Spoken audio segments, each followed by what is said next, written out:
김성님, 네. 사실 OCR이라는 분야는 네. 몇십 년 됐잖아요, 그죠? 네, 오래됐죠. 굉장히 네. 오래됐는데 여기에 AI에 적용돼가지고 결국 무엇이 더 좋아진 겁니까?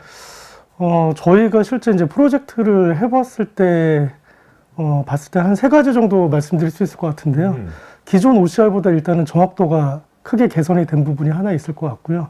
두 번째로는 업무 편의성이 올라갔다는 부분이 하나 있을 수 있을 것 같습니다. 그리고 마지막으로는 이런 부분들이 이제 자동화 처리가 됐다는 것들이 기존 OCR보다는 지금 고객들이 AI OCR을 많이 찾는 이유가 아닐까 싶습니다. 그러니까 자동화 처리가 되니까 이게 OCR에서 머무는 게 아니라 네. 처리가 되면 다른 또 기관계나 다른 시스템하고 그렇죠. 자동 연동이 굉장히 수월해지는 거네요. 네, 맞습니다. 네. 말씀대로라면 네. 이제 모든 기업들이 AI OCR을 안 쓸 이유가 아무것도 없을 것 같은데? 그래서 요즘 많이 검토를 하고 계시죠. 바쁘시겠네요. 네네. 네네네.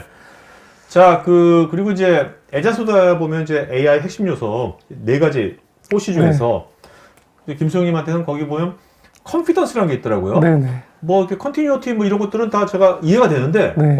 컨피던스 또 뭐지? 네. 네. 무슨 의미를 갖는 겁니까, 컨피던스가? 실제 이제 예시로 트윈 리더라는 저희 AI OCR 제품 측면에서 말씀드리면은, 저희가 셀프 컨피던스라는 기능이 있어요. 즉, 모델이 인식한 결과를 실제로 이게 정확도가 얼마나 되는지, 그러니까 모델이 이 값을 맞췄는지 못 맞췄는지 그 확률 값으로 같이 제공을 합니다. 그러니까 정확도에 대해서 좀 더 검증할 수 있는 도구를 추가로 제공하는 셈이죠. 그러니까 뭔가 이게 작업자가 AI가 어떻게 하는지를 뭔가 가시성을 네. 좀 많이 높여주는 거네요. 네, 맞습니다. 네.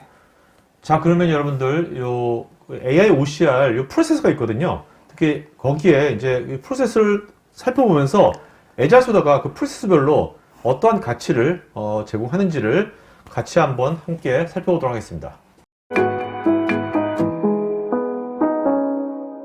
OCR을 인식하는 또는 이미지를 인식하는 내부적인 과정이라든가 절차는 지금 화면을 보시는 것처럼 이미지를 전처리를 하고 그 다음에 글자를 탐지하면서 인식을 하고 그 다음에 표 구조를 인식하는 이런 순으로 진행을 합니다. 그래서 대부분의 어떤 기술들이 이런 식의 과정이나 절차를 따르고 있고요. 하나씩 좀 보면서 말씀을 드리면은 먼저 이제 이미지 전처리라는 부분은 컴퓨터가 이 이미지를 처음에 받아들였을 때 사람처럼 직관적으로 인식하기 어렵거든요. 컴퓨터는 기계다 보니까. 그랬을 때는 이 컴퓨터가 인식할 수 있게끔 컬러를 회색조로 톤 다운을 한다든가, 그 다음에 만약에 이미지에 워터마크가 있다고 하면은 워터마크를 제거를 하고, 그 다음에 실질적으로 봤을 때는 컴퓨터가 이 이미지를 봤을 때는 여러 픽셀이 뭉쳐져 있는 그냥 덩어리로 보게끔 인식을 할 거거든요.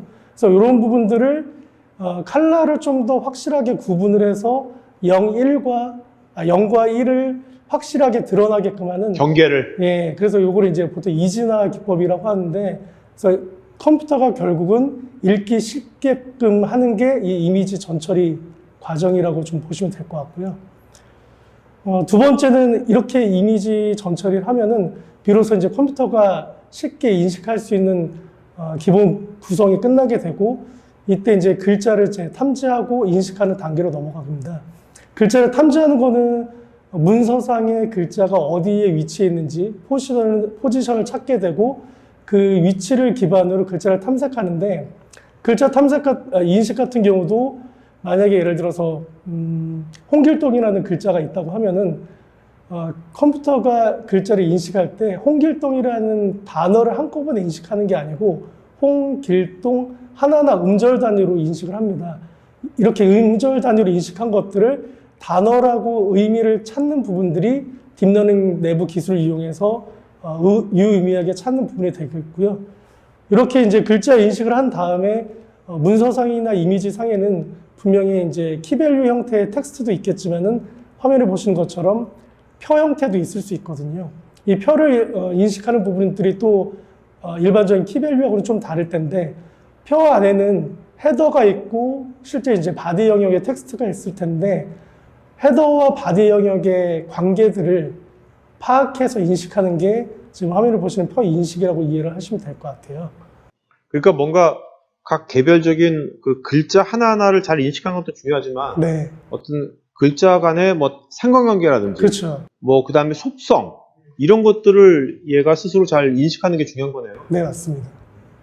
이렇게 이제 표 인식을 하게 되고, 실제로 그 문서상에 여러 가지 다양한 형태의 이제 글자들과 문서 형태가 있을 텐데, 이것들의 유형을 분류하는 것도 인식하는 과정에서 처리를 하게 됩니다. 예를 들면은 저희가 작년에 프로젝트 진행했던 그 생명보험사 같은 경우에는 실손 영수증을 청구하는 부분 관련해서 그 영수증을 인식하는 과제가 있었습니다.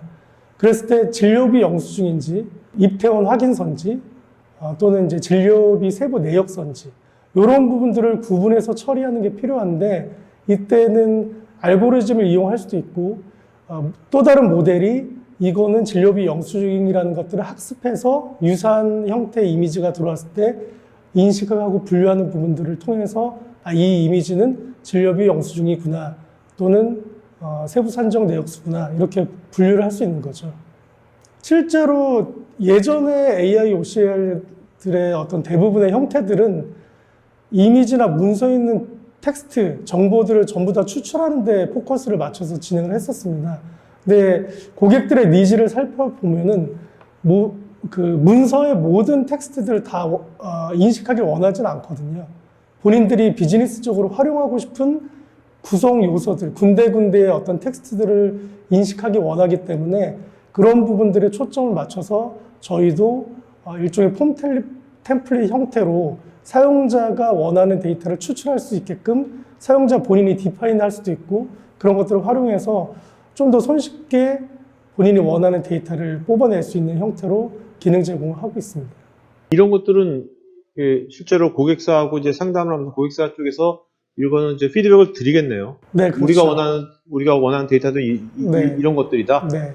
보통 이제 저희한테 의뢰를 하시거나 기술 검토를 하실 때는 우리 회사가 어떠한 이미지들을 인식하고 싶고 그 이미지들 내에 어떤 데이터를 추출하고 싶다라는 게 먼저 요구 조건으로 선행이 되고요. 저희한테 그래서 그런 게 가능한지 문의를 하시고 저희는 내부 기술 검토를 통해서 가능한지를 확인한 다음에 피드백을 드리죠.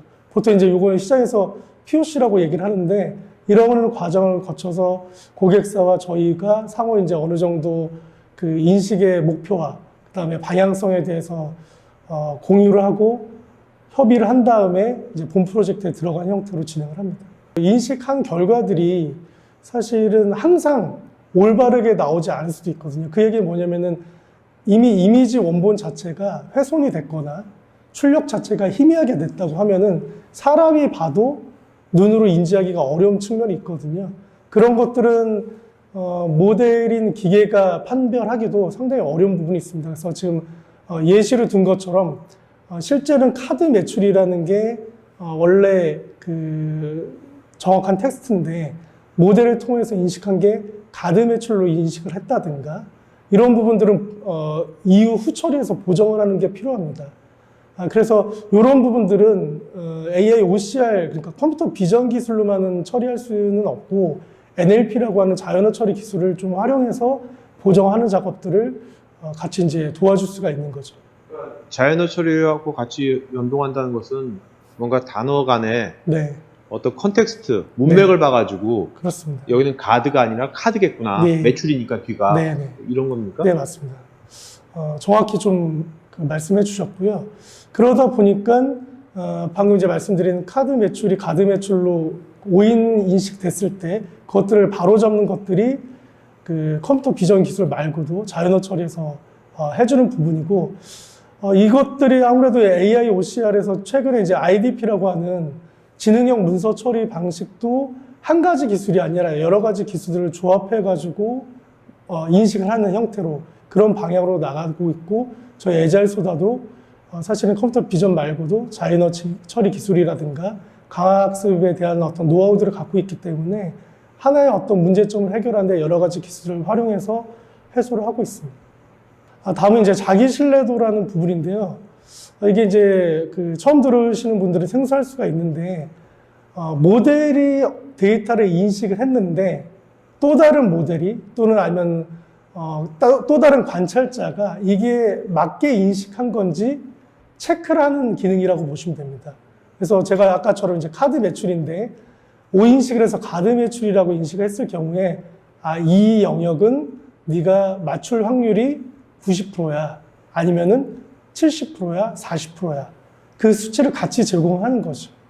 그랬을 때 이제 최종적으로 사람이 봤을 때 그런 것들을 이제 색깔이라든가 또 다른 형태로 인지할 수 있게 구분을 한다고 하면은 사람 입장에서는 이게 맞출 확률이 낮으니까 요거는 좀 신경 써서 봐야겠다, 체크해야겠다 이런 식으로 확인을 할 거고 그거의 연장선상으로 보정을 해서 처리를 하기 때문에 아무래도 그 한 이미지에 확인해야 될 텍스트가 100개 아이템이라고 했을 때 이런 거 위주로만 체크를 한다고 하면은 이전보다는 생산성이 올라가겠죠.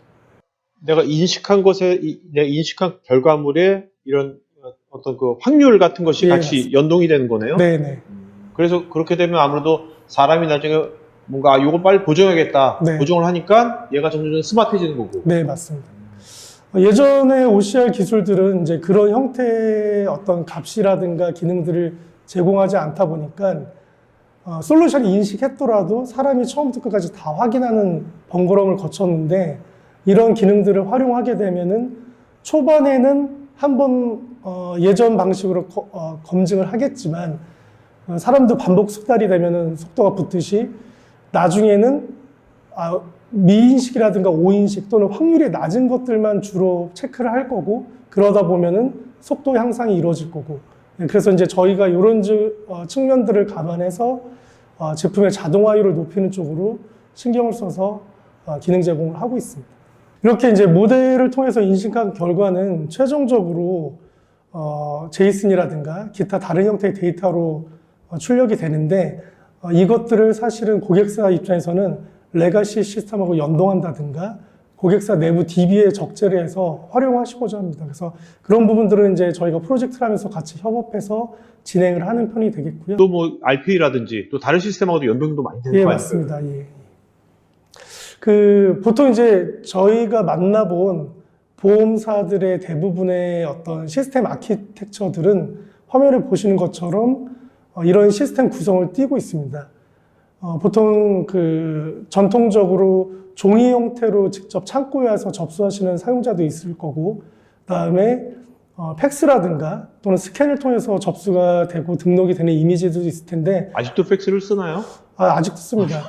그리고 이제 최근에 아무래도 모바일이 많이 활용되다 보니까 본인의 어떤 진료비 영수증이라든가 이런 것들도 모바일 통해서 쉽게 해당 시스템에 접속해서 등록을 하는 편이 되겠고요.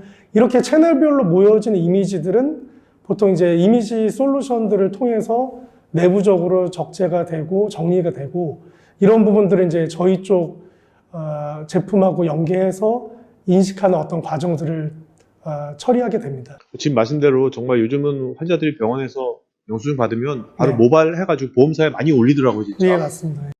그래서 바로 그 부분에 대해서 어느 정도 예전에 비해서는 처리 속도가 빨라졌기 때문에 실제 실손 금액에 대해서 수령하는 부분들도 단축이 된 걸로 알고 있고요. 그래서 사용자 입장에서도 굉장히 편해진 부분이 있는 것 같습니다. 그러니까 그런 걸 얼마나 빨리 잘하냐가 이제 어떻게 보면 그 보험사의 하나의 경쟁력의 되게 큰 지표일 것 예, 같아요. 맞습니다. 예. 예전보다 이제 아무래도 국민의 대다수가 실손 보험을 가입을 하고 있고 실제 작은 것부터 큰 것까지 실손 보험을 통해서 청구를 하고 있는 상황이기 때문에 굉장히 많은 데이터가 보험사 쪽으로 유입이 될 거고 그런 것들을 빠르게 처리해서 빠르게 소비자한테 어떤 결과를 제공한다는 측면에서는 말씀하신 대로 그 기업의 큰 경쟁력이 될 거라고 판단됩니다. 이 영상이 마음에 드시면 좋아요, 구독 부탁드립니다.